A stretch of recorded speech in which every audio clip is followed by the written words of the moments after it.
Deus que chama o seu povo nessa causa santa. O Espírito Santo já se move em nós, já se move em nós, ungidos do Senhor.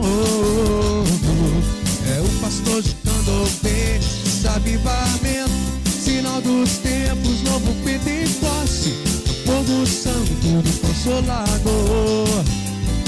Deixa queimar essa fogueira santa, porque esse fogo não se apagará. Essa fogueira tem poder de Deus nesse lugar. Deixa queimar essa fogueira santa, porque esse fogo não se apagará. Essa fogueira tem poder de Deus nesse lugar.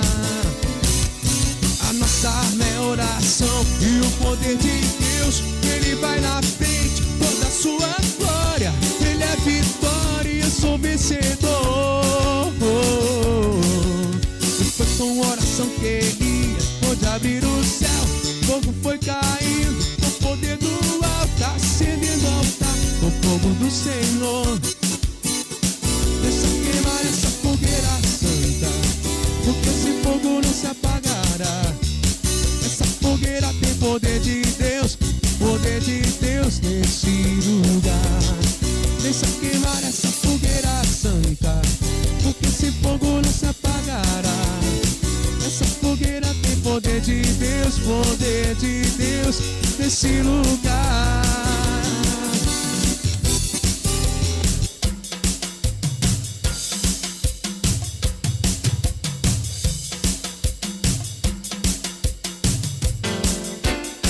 Deixa queimar essa fogueira santa, porque esse fogo não se apagará. Essa fogueira tem poder de Deus nesse lugar. Deixa queimar essa fogueira santa, porque esse fogo não se apagará. Essa fogueira tem poder de Deus nesse lugar.